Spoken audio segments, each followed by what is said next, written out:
I still can't get that line out of my head. You don't know how dangerous you are. She said it with that half smile that makes you want to both run and lean in at the same time. It wasn't meant to be flirty, exactly. At least, I don't think it was. But it stuck, the way a chord hangs in the air long after it's played. I first saw her that morning in the corner of the bookstore where the lighting was dim and the air smelled faintly of old paper and coffee. I was shelving a stack of returned titles, nothing glamorous, and she was leaning over a table, flipping through a book I'd never even heard of. Her posture wasn't perfect, but it was deliberate, like she knew exactly how to occupy a space. The sort of confidence that makes everyone around you stumble over their own. She looked up when I bumped my elbow against the cart. "Careful," she said softly, but not patronizingly. Her voice had this subtle warmth, the kind that wraps around you without asking permission. I mumbled an apology, more out of habit than actual fear of her scolding me, and that's when she laughed, quiet, controlled, like it was both a reward and a warning. I didn't know my friend had told her I was coming that day, and now I was wondering if she'd known about the repairs I had to run around town. The way she tilted her head, just slightly, studying me like a puzzle she wasn't in any hurry to solve, sent this weird electric jolt through my chest. I tried to keep my movements casual while pretending to organize books in alphabetical order, but I could feel her eyes lingering on me longer than anyone ever had before. She reached across the table to straighten a crooked paperback and, in doing so, brushed her fingers against mine. It was accidental, but it lingered. For a moment, I thought I could feel the echo of the touch days later. She didn't apologize. She didn't even flinch. Instead, she gave that small, knowing smile again. It was maddening. I didn't know what she was thinking. Maybe she didn't want me to know. Maybe that was the point. The quiet moments in between our conversation were worse than the ones where we actually spoke. I kept finding reasons to glance at her, and each time, she would catch me looking. Not with judgment, exactly, but with this flicker of amusement, like she knew she had already ensnared me in some invisible game. I couldn't tell if it was deliberate, or if I was just reading too much into it, but it didn't matter. My thoughts had already gone rogue. Finally, she closed the book she'd been holding and looked up at me, right in the middle of my fumbling apology about a misplaced stack. "You're not like the others," she said. Pause. Her eyes softened, almost imperceptibly, but it hit me. My stomach tightened, my chest uneven. And then she leaned slightly closer, just enough for her perfume to hit me. Something subtle, citrus and sandalwood, and whispered, "You really don't know how dangerous you are." And just like that, she was gone. Off to help someone else. Off to be that untouchable version of herself I couldn't stop watching. I stood there, leaning against the counter, trying to catch my breath, my hands still sticky with the residue of bookstore dust and my own nervous sweat. My mind replayed the brush of her fingers, the curve of her smile, the dangerous way she made normal words sound like invitations, and I realized I hadn't even said my name yet. But somehow I didn't mind. I wasn't supposed to be here. My friend had said she'd handle the inventory on her own, but somehow I ended up in the back room of the shop, lugging boxes she had insisted on carrying herself. The fluorescent lights buzzed faintly, the air smelled faintly of dust and polish, and somewhere in the distance, a clock ticked with the kind of patience I didn't have. She was sitting on a low stool, twisting a loose thread on her sweater, her brow furrowed just slightly. There was a crease near her eyes I hadn't noticed before, as if the weight of something, work, life, expectations, was pressing down on her. She looked tired, but she didn't let it slow her, didn't let it show too clearly. Still, when she laughed at something I said, it came out soft, almost fragile, and I caught the way her shoulders relaxed for a moment, then tensed again. "You're lifting that wrong," she said without looking up, but her voice wasn't sharp. "Just careful." I tried to adjust, fumbling with the corner of the box, but I could feel her watching me.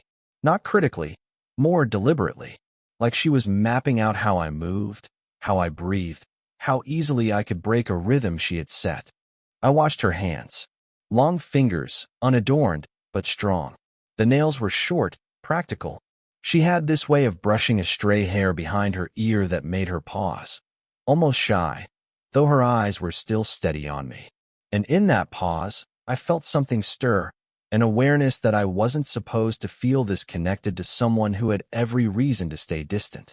She shifted on the stool and let out a soft sigh. I didn't sleep much last night. The words were quiet, almost swallowed by the room, but I caught them. I didn't ask why. I didn't push. I just watched as her fingers fidgeted with the thread again. The movement small, subtle, but unmistakably tense. I said nothing, because there was nothing I could offer in words. Instead, I handed her a small stack of papers she had dropped, trying not to brush her fingers too much, but my hand lingered, almost imperceptibly, before I let go. She didn't comment, didn't react, but the corners of her lips twitched. A fleeting, private acknowledgement, like a secret we hadn't agreed to share. We worked in silence after that, the kind of silence that isn't empty. It's full of glances, half-smiles, hesitations that mean more than explanations ever could. And I noticed the subtle moments. The way her shoulders tightened when I laughed too loudly. How her gaze softened when she realized I wasn't looking for anything to criticize. How her thumb tapped nervously on the edge of the box she was holding. Finally, she stood, stretching just slightly, and for a brief moment, she let her eyes meet mine fully. I thought she might look away, but she didn't. Instead, she smiled, small, almost guilty, like she had shared something she didn't mean to, and whispered, "You're paying too much attention." I didn't answer. I just held her gaze a fraction longer, aware of the subtle pull between us. And when she walked away, even though she carried herself with that same controlled grace, I felt the warmth of her presence linger in the space she had left behind, like the echo of a chord you can't stop humming. The rain started quietly at first, tapping the window like it had something to say. By the time I arrived, it was a steady drizzle, the kind that blurs the streetlights and makes everything smell like wet asphalt and cold air. She was in the stockroom again, crouched by a crate of shipments, sorting through papers. The dim light caught her hair just so, and for a moment, I forgot to breathe. "You're still here?" she asked without looking up. There wasn't surprise in her voice, not exactly, but a faint caution, like she wasn't sure how much I should see of her when the day had ended. I shrugged, dropping a box beside her. "I didn't want to leave you alone with all this." Her fingers brushed against mine as she passed me a folder. I froze, just for a second, my heart racing more than it had any right to. She noticed. I could feel her pause, but she didn't pull back immediately. The silence stretched, thick and almost dangerous. I wanted to say something, anything, but the words caught in my throat. "You really shouldn't," she started, then stopped herself. Her lips pressed into a line, her eyes flicking toward the window. Lightning cut across the sky, and she flinched slightly, her hand lingering on the folder. I wanted to reach out, to brush that flinch away. Instead, I just held her gaze and said nothing. I was painfully aware of the space between us, barely a foot, but it felt infinite. Just as I was about to speak, her phone buzzed on the counter. She glanced at it, hesitated, then let out a small sigh. "It's nothing," she muttered, but I could see the tension in her jaw, the subtle tightening of her shoulders. I knew from the way she looked at the screen that it wasn't nothing. Maybe an ex. Maybe someone who still held a claim she wasn't willing to voice. I didn't ask. I couldn't. I wasn't sure if I had the right. I just shifted slightly closer under the pretense of moving the crate out of the way. Our knees brushed. My stomach twisted. I caught the faintest scent of her perfume, something woody, warm, unexpectedly intimate. She didn't step back. She didn't look away either. The storm outside roared, but the room felt impossibly quiet. I wanted to reach for her hand, to close that small gap, but I stopped myself. Because I didn't know if I was welcome, or if this was one of those fleeting moments that vanish the instant you act on them. Instead, I let my hand hover above the folder she still held, felt the tension in her grip, and swallowed the words that wanted to escape. Her eyes flicked up to mine, a mix of amusement and caution, and she said softly, almost teasing, "Careful, you're getting too close." And I wanted to. God, I wanted to. But the phone buzzed again, sharp and insistent, shattering the fragile tension.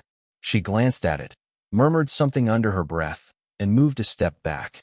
The moment dissolved, The air between us suddenly colder, like the storm had carried it all away.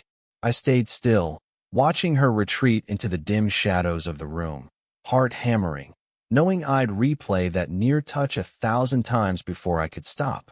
The shop was empty. The rain had stopped, leaving the streets outside slick and reflective, and inside, only the faint hum of the overhead lights broke the silence. I was stacking books along the edge of the counter, but I couldn't focus. Every time I looked up, she was there, leaning against the doorway, arms crossed, eyes fixed somewhere beyond me, as if she could see the storm still lingering in my chest. She cleared her throat. "Do you ever think about how ridiculous this is?" I froze, unsure if she meant the work, the quiet, or whatever unspoken tension had built between us over the last few nights. "I mean us being here," she continued, voice low, almost fragile. "Just standing around, pretending nothing's happening." I swallowed. My hands ached from holding books I no longer cared about. I hesitated. "I don't know how to pretend anymore." Her lips pressed together, a micro-expression that said more than words ever could. Then she took a step closer, slow, deliberate, and I noticed the way her shoulders softened, just slightly, though her gaze didn't falter. The distance between us had shrunk, but the emotional gap felt impossible to cross. "Do you ever feel like you're just waiting?" she asked finally. Her fingers tapped against her arm, restless, waiting for something to change, or for it all to make sense. I looked at her, and for the first time, really looked. I saw the exhaustion etched around her eyes, the faint tremor in her jaw as she forced calm over what I imagined was chaos inside. I wanted to say something comforting, but the words felt useless. "I don't know what this is," she whispered. "I don't know what I'm doing. I don't even know if I'm supposed to be here, or if you should be here." But she paused. The pause lingered, heavy, like a promise she wasn't ready to make. "I can't pretend anymore, either." Her honesty hit me like a jolt of cold water.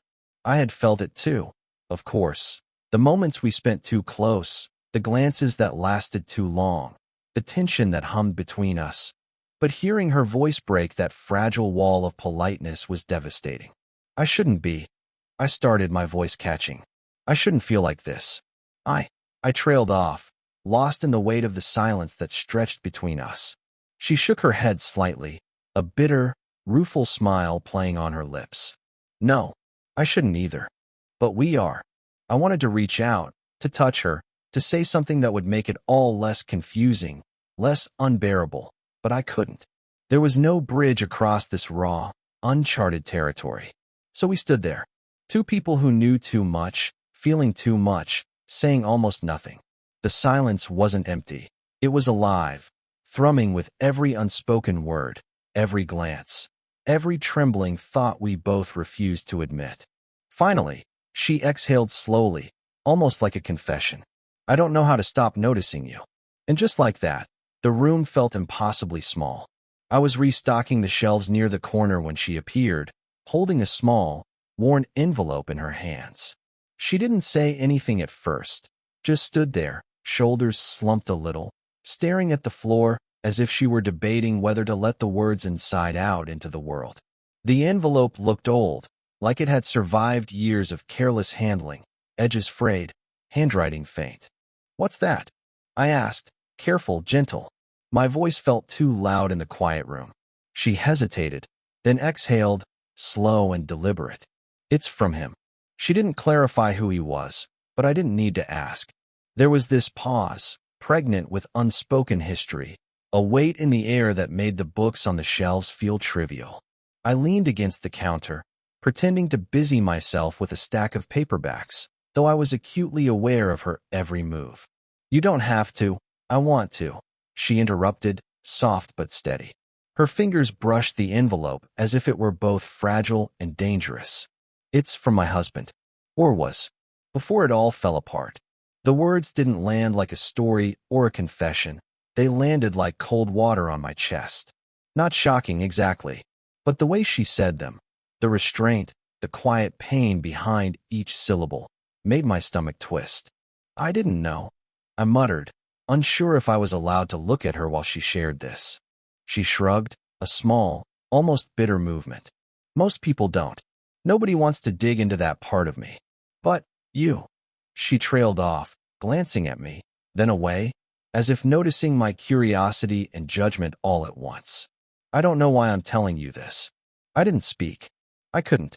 Instead, I remembered the time she laughed at something minor last week. The way her eyes softened when she thought no one was watching, the tension in her hands as she shifted boxes, tiny glimpses I hadn't pieced together until now. I realized the careful distance, the pauses, the control. It wasn't arrogance or pride. It was survival. She finally opened the envelope and pulled out a folded note. The handwriting was familiar. Her thumb traced the lines slowly, like reading a map back into a memory she both loved and feared. I loved him, she admitted, voice barely above a whisper. And I still, sometimes, I think I should have tried harder. But I can't anymore. I can't go back there. Her eyes met mine, and for the first time, I saw vulnerability stripped of pretense. It wasn't a plea. It wasn't a cry for help. It was a quiet acknowledgement that life had carved lines in her heart that weren't mine to erase. But now, somehow, I was standing at the edge of them. I reached out, just a hand hovering near hers, not touching, and she didn't flinch. She let the envelope fall to the counter, the paper sliding softly across the wood. And in that small, almost imperceptible pause, I felt the world shift, a subtle seismic tremor that made everything before feel incomplete. She whispered, almost to herself, "I didn't think anyone would ever see me like this." And I did. The rain had returned that evening, tapping softly against the windows, a steady rhythm that seemed to match the beat of my own chest. We sat side by side on the low couch in the empty shop, neither of us speaking at first. Just breathing, just existing in the same space, which somehow felt monumental after all the distance, hesitation, and unspoken tension. She traced the edge of her mug absent-mindedly, eyes on the steam curling upward, and I noticed the tiny tremor in her hand. Not from fear, not from nerves, just life pressing in. I reached out, carefully, letting my fingers brush against hers. She didn't pull away. In fact, she let her hand settle lightly against mine, as if it belonged there, and the warmth of her skin seeped through like sunlight through clouds. "I never expected," she murmured, voice trailing, hesitant, "to feel like this again. Or maybe, to feel anything like this at all." I swallowed, my throat tight. "Me neither," I admitted, though it felt inadequate. Not because it wasn't true, but because words always fell short when it mattered most. So I said nothing after that, and she didn't either. We just sat, our hands brushing, shoulders almost touching, sharing a silence that carried everything we hadn't dared to speak before. There was no rush, no need to define it, no pressure to name it. This wasn't a declaration. This wasn't a storybook ending. It was the quiet inevitability of two people who had navigated pain, longing, and hesitation, finally arriving somewhere neither had dared to hope. She tilted her head slightly, letting her forehead brush lightly against mine, and I felt the tremor of emotion pass between us, subtle and seismic. It wasn't a grand gesture. It didn't need to be. It was enough, more than enough, to acknowledge everything that had led to this small, fragile, perfect moment. I think I trust you," she whispered, and I could feel the weight of those words, the years of guardedness melting into something soft, something real. I squeezed her hand, careful not to rush, careful not to demand more than she was giving. "I trust you too," I said, and it felt like we had said everything that mattered without ever having to speak of it again. Outside, the rain softened to a drizzle, and the city lights reflected in the puddles on the street.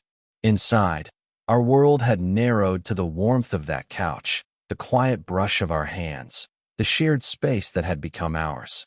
We stayed like that for a long time, leaning slightly into each other, silent but completely aligned. The air between us thrummed with understanding, patience, and the kind of intimacy that doesn't scream, doesn't demand, doesn't need an audience. It just is. When she finally shifted, letting her head rest fully against my shoulder, I exhaled, slowly, carefully, and felt the tension of months, maybe years, finally release. I didn't reach for words. None were necessary. Because sometimes the truest kind of love doesn't roar. It doesn't need to. It simply settles, quietly, like a home you've been searching for without realizing it. And for the first time in a long time, everything felt right. Looking back now, I realize how quietly everything shifted between us. At the time, it felt like standing at the edge of something I didn't understand, a tension that could snap, or maybe unravel, at any moment. But sitting here, months later, I see it differently. It wasn't dramatic. It wasn't fireworks or declarations or grand gestures. It was subtle, slow, real. She's changed in ways I hadn't expected. The careful guard around her heart has softened, just enough that she laughs freely now, without hesitation, without that flicker of self-consciousness I used to see in her eyes. But she's still her, intelligent, confident, layered, someone who commands space in a room simply by existing. And somehow, knowing that she lets me exist in that space too is more incredible than I could have imagined. I've changed too. I notice things differently now. The small details in people, the unspoken signals that reveal more than words ever could.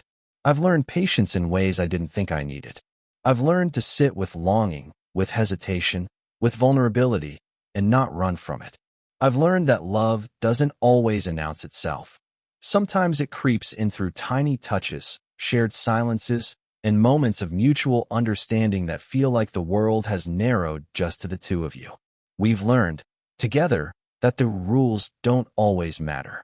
Age, experience, past heartbreaks. They're just parts of who we are, not limits to what we can feel or who we can become for one another. Our connection isn't perfect. It's messy, quiet, flawed, and entirely ours. And I wouldn't trade a second of the uncertainty, the pauses, the stolen glances, or the long silences that taught us how to be honest with ourselves and each other.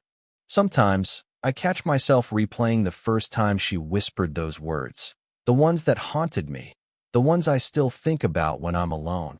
You don't know how dangerous you are. Back then, I thought it was teasing, a warning, maybe a joke. Now, I see it was something deeper, the spark of possibility, the first crack in the wall between us. And it's wild to think how that tiny, electric moment eventually led to a quiet closeness that neither of us could have forced or predicted. Love, I've realized, isn't always about rushing towards something or claiming it out loud. Sometimes it's about showing up, staying, listening, and letting someone see you, even when it's terrifying, even when it feels impossible. That's what she taught me. That's what we learned together. I glance at her now, sitting across the room, completely absorbed in her own little world, and I feel it, the steady, undeniable pull of this connection. It's calm, it's certain, and it's ours, quietly, completely, without fanfare. If this story made you feel something, let me know in the comments. Would you want more stories like this?